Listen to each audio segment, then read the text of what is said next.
Oke, saya lanjutkan lagi ya, sebentar.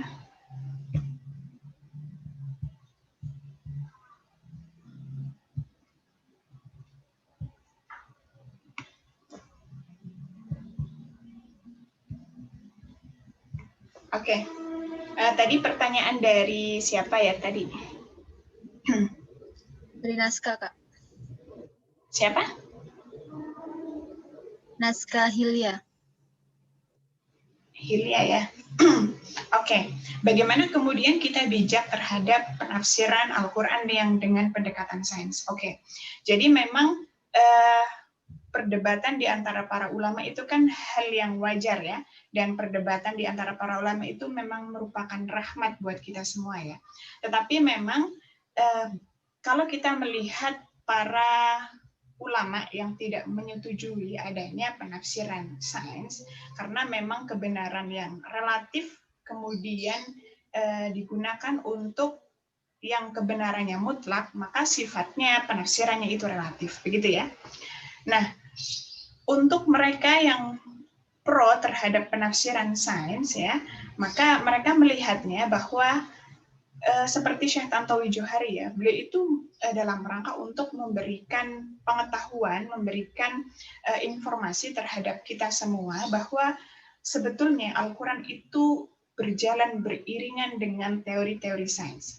Jadi selama ini yang mengatakan bahwa agama dan sains itu tidak sama ya, artinya tidak saling kontradiktif, artinya saling kontradiktif seperti yang dipahami oleh Barat ya, di mana mereka itu kan peradabannya memang memisahkan antara agama dan pengetahuan, karena menurut mereka ketika peradaban itu masih terkungkung dengan agama maka tidak akan berkembang.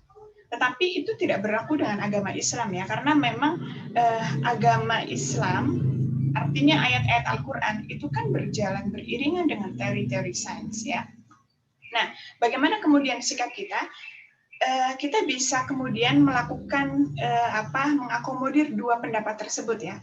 Artinya kita misalnya ketika kita membaca kitab tafsirnya Fakhruddin Ar-Razi, karya Mafatihul Ghaib, memang ada penafsiran-penafsiran beliau yang sudah tidak relevan dengan era saat ini. Misalnya ketika beliau menafsirkan surah Al-Baqarah ya, alladzi ja'ala lakumul arda firasya ya, alladzi ja'ala lakumul arda firasya, di mana Allah menjadikan kamu bumi ini sebagai firash, hamparan. Nah, menurut beliau menafsirkan seperti ini ya, Fakhruddin Ar-Razi, bahwa bumi ini bisa ditempati oleh manusia itu dengan 6 syarat ya, dengan 6 syarat. Syarat yang pertama, bumi ini harus tidak bergerak. Syarat menurut Fakhruddin Ar-Razi, bumi ini harus tidak bergerak. Karena apa? Ketika bumi ini bergerak, maka tidak berjalan fungsi bumi ini. Menurut beliau begitu ya. Karena ketika bumi ini bergerak, misalnya ketika ada orang berjalan dari arah barat misalnya ya, ketika bumi ini bergerak, maka dia akan berjalan di tempat. Ya enggak? Misalnya dia dari arah barat ke timur. Ketika bumi ini berputar, bergerak, maka dia akan jalan di tempat, tidak sampai pada tujuan. Itu menurut Fakhruddin Ar-Razi. Nah, begitu juga bumi ini kalau gerakannya berputar ya, kalau gerakannya naik turun, maka fungsi gravitasi itu tidak berguna. Ya, karena nanti kalau bumi ini gerakannya naik turun, maka yang terjadi sesuatu yang lebih berat akan lebih cepat turun duluan ketimbang yang ringan. Sementara manusia itu ringan, maka yang terjadi fungsi gravitasi hilang. Manusia hanya terbang di awan-awan dan lain sebagainya. Itu argumentasi Fakhruddin Ar-Razi ketika menafsirkan alladzi ja'ala lakumul arda firasya ya. Syarat yang kedua, di samping harus bergerak, tidak boleh bergerak. Yang kedua adalah harus harus yang tidak boleh keras dan lain sebagainya, tidak boleh keras karena kalau keras maka manusia itu tidak akan mampu menanam tanaman, tidak akan mampu membangun rumah dan lain sebagainya. Artinya penafsiran beliau karena dengan menggunakan pendekatan ilmu pengetahuan, jadi kita harus memahami mana penafsiran yang sudah tidak relevan, mana penafsiran yang masih relevan, begitu ya. Artinya penafsiran itu kan kebenarannya tidak mutlak ya. Yang kebenarannya mutlak itu kan Al-Quran itu sendiri. Jadi kita harus memahami betul. Misalnya ketika kita membaca tafsirnya Said Qutb, ya, kalau orang melihat secara mentah-mentah, itu kan dia akan melihat, waduh, Islam keras sekali ya. Nah, ini kan bukan Islamnya yang keras, tetapi orang yang membaca Al-Quran itu sendiri ya. Nah, orang yang menafsirkan Al-Quran itu pasti dipengaruhi, artinya tafsir itu tidak keluar dari ruang yang kosong, itu tidak, pasti dipengaruhi oleh bagaimana riwayat pendidikannya, bagaimana kondisi sosial historisnya, itu yang kemudian mempengaruhi gaya penafsirannya. Makanya ketika kita melihat Said Qutb, tafsirannya ya terkesan radikal, tetapi tidak kemudian kita mengambil, mencomot secara mentah-mentah, kemudian kita aplikasikan di Indonesia yang memang kondisinya yang berbeda. Begitu ya. Jadi begitu, Hilya, sikap kita terhadap penafsiran sains, karena memang di sisi lain juga ada nilai positifnya ya penafsiran sains itu. Kita jadi tahu bahwa Al-Quran itu memang sejalan dengan temuan-temuan sains. Dan masih banyak ayat-ayat Al-Quran yang belum ditemukan teori sainsnya ya. Misalnya Al-Quran menjelaskan akhirat, menjelaskan alam jin, itu kan belum ditemukan teori sainsnya. Paling yang ditemukan itu bahwa sidik jari masing-masing manusia itu berbeda, atau antara, jadi ada 2 laut yang di surah Ar-Rahman ya, itu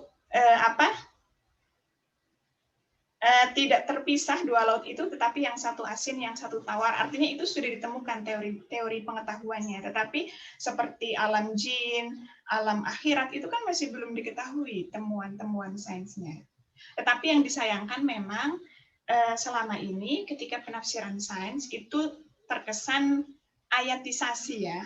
Kenapa saya katakan ayatisasi? Karena memang teori sainsnya sudah ditemukan, baru kita mengatakan bahwa itu sebetulnya sudah ada di dalam Al-Quran. Mungkin karena peradaban kita yang masih kalah jauh dengan peradaban Barat ya. Begitu. Yang disayangkan seperti itu. Jadi temuannya sudah ditemukan, baru kita mengatakan bahwa oh iya di dalam Al-Quran kan memang sudah mengatakan seperti itu. Tetapi belum pernah ada bahwa temuan sains itu murni dari Al-Quran itu sendiri. Untuk saat ini ya, untuk peradaban di mana Islam masih tertinggal jauh dengan peradaban Barat. Mungkin nanti ketika Islam sudah mampu mengalahkan peradaban Barat seperti masa dulu ya, dari abad pertama sampai 8 Hijriah, mungkin kita bisa mungkin ya menemukan teori-teori pengetahuan. Tidak jauh ya, tidak jauh-jauh. Misalnya ketika adanya corona ya, adanya corona. Apa yang menjadi perdebatan di Indonesia ketika awal muncul corona? Itu kan mereka sibuk. Ini sholat tetap berjamaah di masjid atau tidak? Mereka sibuk haram dan tidak diperbolehkan sholat Jumat. Yang pihak sini memperbolehkan sholat Jumat dan lain sebagainya. Artinya perdebatan di antara mereka itu lebih kepada soal agama ya. Berbeda dengan Barat. Ketika ada corona seperti ini, maka langkah yang mereka pertama lakukan adalah melakukan penelitian-penelitian gimana supaya menemukan vaksin begitu ya. Tapi kan kalau kita dulu di awal-awal itu kan ributnya masalah agama ya. Ribut sholatnya bagaimana. Ada yang tetap fanatik sholat Jumat tetap harus dilaksanakan, tidak boleh tidak sholat Jumat, karena kalau tidak melakukan sholat Jumat maka dia haram masuk surga atau mungkin apalah ya. Jadi banyak yang kemudian perdebatan ya, tetapi perdebatannya itu cara meresponnya berbeda ya. Kalau kita masih sibuk merespon dari aspek agama, tetapi kalau di Barat sudah sampai pada kajian-kajian ilmu pengetahuan, bagaimana bisa menemukan vaksin, melakukan penelitian di mana misalnya menggunakan air liurnya hewan apa misalnya ya, atau menggunakan apa itu jantungnya atau apanya ya, ikan hiu dan lain sebagainya. Artinya mereka melakukan penelitian step by step untuk menemukan vaksin. Begitu ya? Ada lagi yang ditanyakan? Terima kasih, Kak. Oke, sama-sama. Cuma ya itu tadi ya, kita harus bijak mana penafsiran yang masih relevan, mana penafsiran yang tepat untuk kita pakai. Kalau penafsirannya itu radikal, bukan berarti Islamnya yang radikal, tetapi memang hasil penafsiran seorang mufassir itu yang dipengaruhi oleh kondisi sosial dan riwayat pendidikannya. Ada lagi? Ajeng? Mukasimah? Lum'ah? Ibrizi? Ya Kak, mau tanya ini terkait UTS. Kemarin tuh apa ya kesepakatan kita? Lupa juga. Oh iya, untuk UTS kita rangkuman ya, kalau tidak salah ya. Iya sepertinya. Yang Ya, pertemuan dalam bentuk tabel kalau nggak salah. ya. Nanti ini kan sudah di pertemuan ke-7 ya, nanti insya Allah saya akan share tabelnya. Nanti adik-adik mengisi tabel tersebut yang isinya merangkum dari 6 materi yang sudah disampaikan ya. Tetapi untuk deadline-nya nanti, jadi ketika saya kasih tabelnya, kalian keesokan harinya bisa langsung mengumpulkan, atau deadline terakhirnya sampai pada UAS ya. Nanti saya share Google Form-nya, jadi nanti kalian bisa masing-masing input file yang diminta. Saya rasa lebih enak pakai Google Form ya.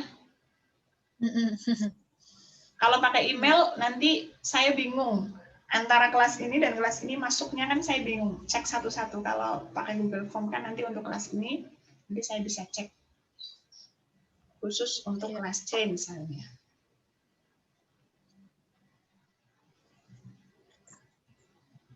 Gimana teman-teman, ada yang mau ditanyain lagi? Tentang Sya'rawi. Mungkin penafsirannya beliau. Jadi beliau ini kan menafsirkan wa'allama Adam al-asma'a kullaha ya. Karena memang tafsir beliau ini kan hasil ceramah ya. Jadi nuansa penafsirannya itu ya dialog ya. Ada pertanyaan, kemudian menjawab. Namanya juga ceramah ya. Ceramah itu kan biasanya ada interaksi. Ada interaksi ya. Nah, penafsirannya beliau itu pun juga ada interaksi. Misalnya ketika beliau menafsirkan wa'allama Adam al-asma'a kullaha, bahwa Allah mengajarkan manusia, Allah mengajarkan Adam semua nama-nama. Di situ menggunakan kata kullaha ya, mengatakan kullaha. Nah, kata beliau, ayat ini sebetulnya merespon tanggapan malaikat di ayat sebelumnya. Di ayat sebelumnya kan wa idz qala rabbuka lil malaikati inni ja'ilun fil ardi khalifah ya.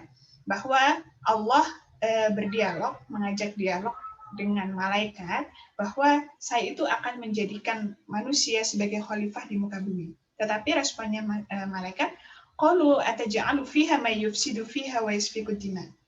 Kalau memang manusia itu akan dijadikan khalifah, bukankah manusia ini sering melakukan pertumpahan darah, begitu ya? Tetapi kemudian direspon ya di ayat berikutnya, wa'allama Adam al-asma'a kullaha. Jadi yang membedakan antara malaikat dengan manusia, yang kemudian manusia itu lebih unggul ketimbang malaikat, itu dari aspek pengetahuannya. Ya, dari aspek pengetahuannya. Jadi kalau manusia yang tidak berpengetahuan, ya tidak kemudian lebih unggul dari malaikat ya. Nah, kata Allah, wa'allama Adam al-asma'a kullaha. Allah mengajarkan semua nama-nama. Nah, kata Syekh Muhammad Mutawalli Asy'arawi, dari pernyataan kullaha, mengajarkan semua nama-nama, berarti ada pertanyaan yang muncul. Kata beliau begitu ya. Pertanyaannya apa? Hal 'allamallah, apakah Allah mengajarkan semua nama-nama kepada Nabi Adam sejak penciptaan alam semesta sampai ila yaumil qiyamah? Karena di situ bunyinya kullaha, semuanya. Kalau kullaha berarti kan semuanya. Nah, kalau memang Allah mengajarkan semuanya kepada Nabi Adam, terus bagaimana kemudian ketika temuan atau di kemudian hari terdapat temuan atau hasil penelitian oleh orang-orang yang jauh setelah Nabi Muhammad, tapi itu baru ditemukan. Masa iya sudah disampaikan oleh Allah kepada Nabi Adam, begitu ya? Jadi pertanyaan yang kemudian akhirnya beliau menjawab di bawahnya. Naqul innallaha ta'ala dan seterusnya ya, bahwa beliau merespon bahwa Allah Ta'ala di situ kan menjelaskan wa'allama, mengajarkan. Jadi beliau menjelaskannya secara runtut ya. Beliau menjelaskan bahwa Allah mengajarkan di situ kepada Adam itu memang dalam rangka memberikan keistimewaan kepada Adam ketimbang malaikat. Di mana memang secara unsur itu kan secara asal Adam itu kan tercipta dari tanah, ya. Sementara malaikat itu tercipta dari apa? Cahaya.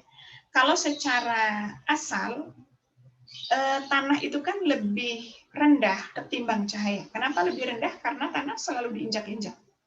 Berbeda dengan cahaya ya. Kalau kita melihat asal katanya, jadi lebih rendah ketimbang cahaya. Tetapi di situ Allah memberikan kelebihan kepada Nabi Adam. Dengan apa? Dengan memberikan pengetahuan, dengan memberikan pengajaran. Itu menunjukkan bahwa orang yang berilmu itu bukan karena dia berilmu. Ya, orang yang hebat bukan karena dia yang hebat, tetapi Allah yang menjadikan dia hebat. Orang yang berilmu bukan karena dia pintar, ya, tetapi karena memang Allah memberikan ilmu kepada dia. Kata Syekh Muhammad Mutawalli Asy'arawi seperti itu, karena bunyinya wa'allama. Jadi Allah mengajarkan, memberikan kelebihan kepada Nabi Adam dengan tidak memberikan kelebihan kepada malaikat. Padahal secara unsur itu malaikat dari cahaya itu lebih tinggi ketimbang Nabi Adam. Begitu ya. Beliau juga memberikan perumpamaan yang lain. Begitu juga terjadi dalam Nabi Sulaiman. Nabi Sulaiman itu kan seorang raja dan seorang nabi, ya.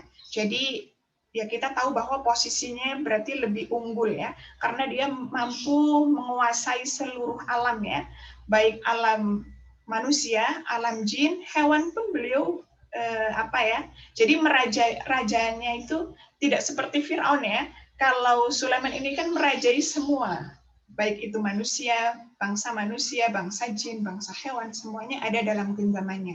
Tetapi kemudian ada Hudhud. Hudhud dengan pedenya ya, dengan yakinnya mengatakan ahattu bima lam tuhit bihi. Saya mengetahui apa yang tidak kamu ketahui. Nah, kalau secara kasarannya kan siapa kamu begitu ya? Kok ujuk-ujuk datang karena ketika Nabi Sulaiman mengecek semuanya, ternyata hanya Hudhud yang tidak ada ya. Yang kemudian akhirnya Hudhud datang, dia membawa berita bahwa ahattu bima lam tuhit bihi. Saya mengetahui sesuatu yang tidak kamu ketahui. Nah, kalau secara unsur, secara posisi juga, Hudhud itu kan jauh di bawah di bawah Nabi Sulaiman ya. Tetapi di sini Hudhud mengetahui sesuatu yang tidak diketahui oleh Sulaiman. Lagi-lagi Allah yang memberikan ilham kepada Hudhud sehingga Hudhud mengetahui sesuatu yang tidak diketahui oleh Sulaiman. Sama halnya dengan Nabi Musa dengan siapa? Dengan Khidir. Pada saat itu nanti kalian bisa cek ya, saya lupa redaksinya, bahwa Nabi Musa di Sahih Bukhari itu pernah melakukan ceramah ya atau khutbah, intinya berbicara di depan orang-orang Bani Israel. Nah, Bani Israel ini menanyakan kepada Nabi Musa, adakah orang yang lebih mengetahui ketimbang kamu, wahai Musa? Tetapi Musa mengatakan bahwa saya yang lebih tahu. Artinya tidak ada orang yang lebih tahu ketimbang Nabi Musa. Singkat cerita, Allah kemudian memberikan wahyu kepada Nabi Musa bahwa ada hambaku yang dia artinya dia lebih mengetahui ketimbang kamu, ya. Singkat cerita itu adalah Nabi Khidir ya. Khidir ini juga masih perdebatan ya. Ada yang mengatakan nabi, ada yang mengatakan hamba biasa, hamba solih ya. Kalau Muhammad Mutawalli Asy'ari mengatakan abdan solihan, jadi seorang hamba yang solih. Jadi kalau secara posisi ya jauh ya antara Khidir dengan Musa, tetapi di situ Allah memberikan pengetahuan kepada Khidir yang tidak diberikan kepada Musa. Ya, artinya di situ dia mengetahui itu bukan karena dia yang pintar, tetapi Allah yang memberikan ilham kepada dia. Itu satu penjelasannya Syekh Muhammad Mutawalli Asy'ari. Selanjutnya, kemudian bagaimana proses Allah mengajarkan kepada Adam, begitu ya. Nah, kata beliau, kata Muhammad Mutawalli Asy'ari, prosesnya, pengajarannya itu tidak sama dengan manusia. Kalau proses kita itu kan butuh media ya. Kita melakukan perkuliahan, melakukan pembelajaran, proses transfer of knowledge, itu kan harus ada media. Kita butuh laptop misalnya, kita menggunakan media Zoom, media WhatsApp, media Google Classroom, itu kan membutuhkan media. Kemudian harus ada bahasa. Kalau saya diem, kalian diem, emang ada transfer pengetahuan? Kan nggak ada ya. Jadi memang harus ada bahasa. Nah, artinya kita ini butuh media. Berbeda dengan Allah mengajarkan Adam, itu tidak membutuhkan media. Jadi kalau kita nanya, terus gimana Adam diajarkan kepada Allah ya? Wallahu a'lam. Ya, tetapi yang pasti proses pengajarannya Allah kepada Adam itu berbeda dengan makhluknya. Makhluk dengan makhluk ya. Proses pembelajaran kita dengan sesama manusia. Kita membutuhkan media, Allah tidak membutuhkan media. Tapi yang menurut Syekh Muhammad Mutawalli Asy'ari, di situ Allah memberikan ilham.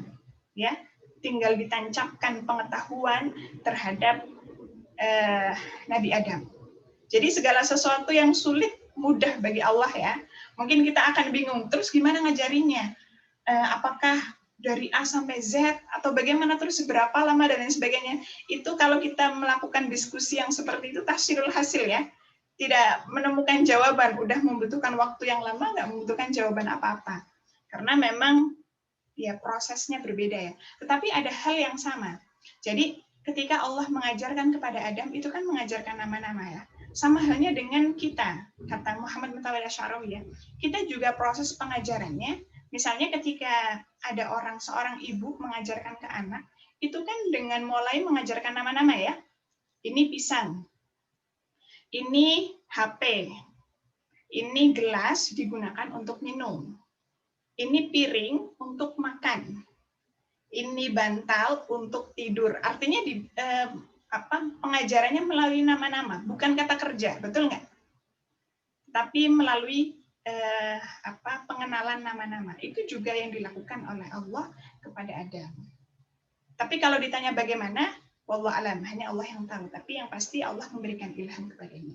Terus pertanyaannya kemudian, karena masih ada pertanyaannya ya, terus apakah semuanya dari awal sampai akhir, bagaimana dengan temuan-temuan yang baru ditemukan di belakangan jauh dari kehidupan Adam, begitu ya. Nah, beliau kemudian singkat cerita menjelaskan bahwa artinya Allah ini memberikan potensi ya, memberikan potensi. Jadi karena Adam itu hidup di masa itu, ya potensinya sesuai dengan kebutuhan masa itu. Tetapi karena manusia ini sudah diberikan potensi sejak awal sampai akhir, maka manusia setelah Nabi Adam, dia juga belajar dari apa yang disampaikan oleh manusia yang hidup di masa Adam, ataupun masa-masa sebelumnya ya. Dan juga dia belajar di masanya yang kemudian menemukan temuan-temuan baru. Artinya Allah memberikan potensi. Begitu ya, potensi. Jadi itulah yang kemudian membedakan antara malaikat dengan makhluk yang lain ya, karena kita sudah diberikan potensi, diberikan akal dan lain sebagainya, sehingga kalau bumi ini diciptakan untuk malaikat mungkin tidak akan dinamis, statis pasti ya. Karena memang kenapa Allah kok nggak mengajarkan malaikat? porsinya sudah masing-masing ya, karena memang manusia itu diarahkan untuk menjadi khalifah. Makanya di situ Allah memberikan pengetahuan. Nah, caranya memberikan pengetahuan apa? Kalau kita baca surah Al-Alaq itu kan Iqra bismi rabbikal ladzi khalaq, khalaqal insana min 'alaq, Iqra wa rabbukal akram, alladzi 'allama bil qalam ya, bahwa Allah mengajarkan dengan qalam. Artinya kalau kita ingin berilmu, kita ingin punya banyak pengetahuan, di situ Allah kan mengatakan bil qalam. Berarti artinya kita harus punya usaha dengan membaca, dengan mendengarkan misalnya webinar atau apalah ya. Artinya di situ ada usaha. Alladzi 'allama bil qalam. Allah mengajarkan melalui pena. Jadi kalau kalian ingin diajarkan oleh Allah, artinya mendapatkan ilmu pengetahuan, ya harus menggunakan usaha, ya. Tetapi ada juga 'allamal insana ma lam ya'lam, bahwa Allah mengajarkan manusia apa yang dia tidak ketahui. Itu yang kemudian dikenal dengan ilmu laduni ya, bahwa terkadang Allah juga memberikan ilmu secara langsung tanpa ada usaha. Itu ilmu laduni. Begitu ya.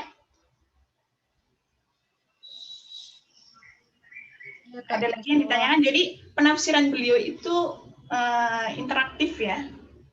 Jadi kita kalau membaca tafsirnya itu enak. Dan dijelaskan secara panjang lebar oleh beliau.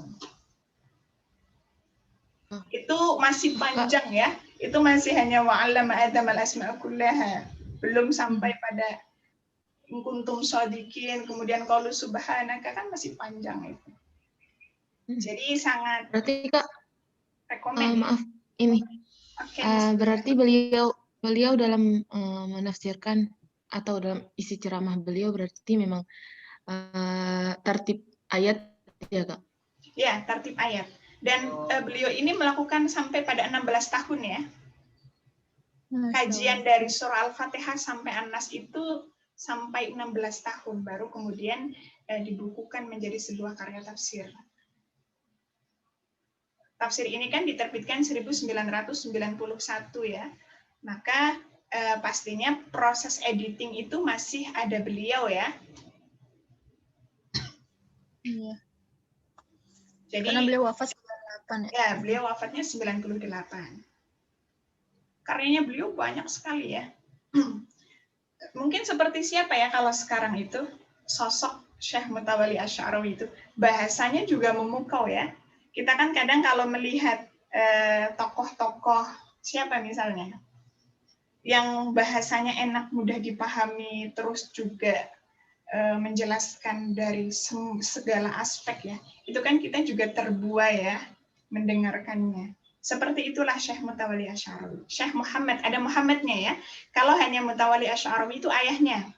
Ayahnya namanya Mutawalli Asy'arawi, yang punya kitab tafsir Muhammad Mutawalli Asy'arawi.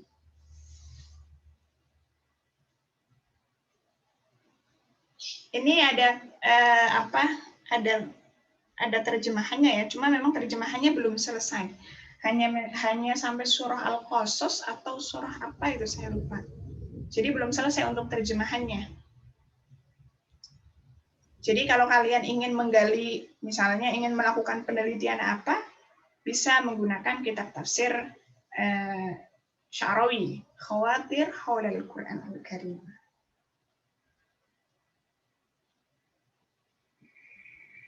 Ada lagi yang ditanyakan? Sudah cukup? Gimana teman-teman? Apa ada yang mau minta ini kali Kak, motivasi katanya. Request pekan kemarin tuh sekali-kali dong Kak Ziza minta ke Kak Mamlu buat kita nge-zoom gitu kan. Jadi nggak di WA grup aja biar bisa tatap wajah walaupun virtual gitu. Iya. Mungkin ada ini kali motivasi deh. Motivasi apa ya? Sebetulnya kita mengkaji, misalnya kita mengkaji wa'allama Adam al-asma itu kan juga bagian dari motivasi ya. Kita mengkaji banyak tokoh, itu kan juga bagian dari motivasi kita bagaimana. Seperti misalnya siapa? Yang kemarin kita pelajari, Bintu Syati ya, Aisyah Abdurrahman Bintu Syati. Dia mufassir perempuan satu-satunya yang kita pelajari semuanya laki-laki. Artinya itu juga bisa menjadi motivasi kita. Jadi dengan berbagai rintangan, beliau kan rintangannya nggak boleh keluar dan sebagainya ya. Mungkin kita saat ini rintangannya perkuliahan capek online ya, duduk di depan laptop dari pagi sampai sore dan lain sebagainya. Artinya jangan sampai semangat kita turun ya. Kita coba lihat bagaimana Abdurrahman bin Tusyati dengan berbagai rintangannya, tetapi beliau mampu membuktikan bahwa beliau ini menjadi tokoh yang sangat diperhitungkan ya, tokoh perempuan lagi. Karena kalau tokoh laki-laki sudah hal yang wajar ya, tapi karena beliau ini mufassir perempuan pertama dan yang kita kaji satu-satunya ya, karena memang sangat populer. Sebetulnya kitab tafsir yang ditulis oleh perempuan ada juga selain Bintu Syati, tetapi tidak sepopuler Bintu Syati. Kenapa Bintu Syati ini sangat populer? Karena tawaran metode yang beliau sampaikan itu sesuatu yang baru, begitu ya. Jadi harus tetap semangat ya dengan berbagai rintangannya.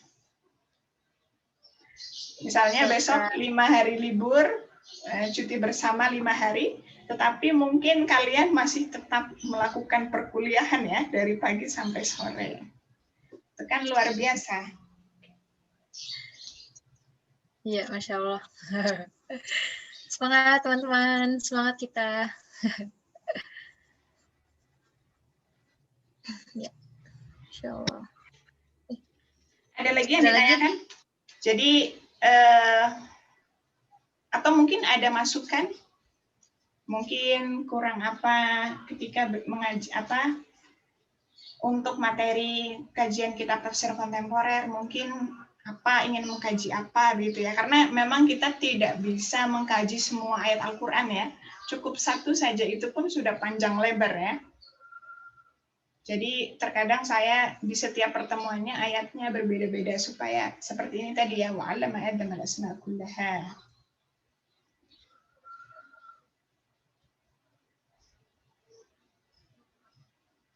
Ada lagi? Cukup?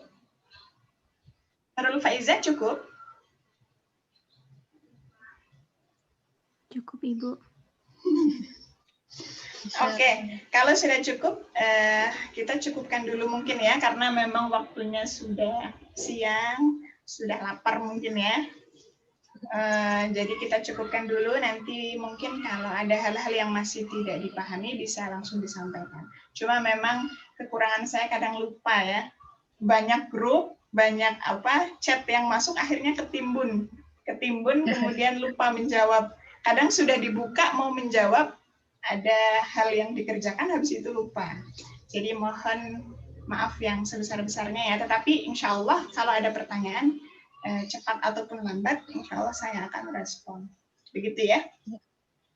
Insya Allah. Oh ya Kak, kita mungkin teman-teman yang memungkinkan bisa on kamera, kita screenshot dulu ya.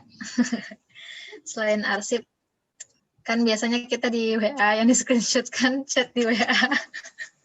Mumpung pakai Zoom, teman-teman. Mumpung pakai Zoom, makanya saya juga mumpung pakai Zoom, saya record nih. Iya. Masya Allah. Oke, gimana yang lain? Masih aku tunggu nih untuk on kamera. Ya, tapi kalau yang tidak memungkinkan karena kendala sinyal ya nggak apa-apa. Iya. Jadi nanti yang kendala sinyal ataupun tidak masuk karena sakit, nanti bisa langsung cek ya. Iya. Sebetulnya kuliah online itu memudahkan sih sebetulnya ya. Bisa ini ya. Memudahkan dokumentasi. Iya betul. Langsung ke arsip. Betul. Pengarsipannya lumayan bagus untuk perkuliahan virtual. Oke, sudah Ibu PJ. Oke, bismillah ya. Kita hitung mundur. Gaya semuanya senyum. Jangan kayak orang kelaparan ya. Ceria. Ya, 1, 2, 3. Tahan guys, bentar. Di dulu. Oke. Bentar ya. Ini agak lama laptopnya, mohon maaf. Ikut Lola ya. Iya nih, udah mulai berat. Dari Zizah ini tahun 2000 berapa ya? SMA kelas 1. Oke, tahan 1, 2.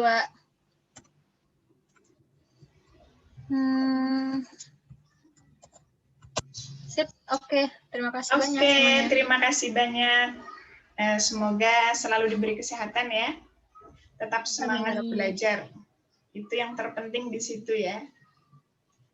Oke, kurang lebihnya saya mohon maaf yang sebesar-besarnya. Wassalamualaikum warahmatullahi wabarakatuh. Waalaikumsalam.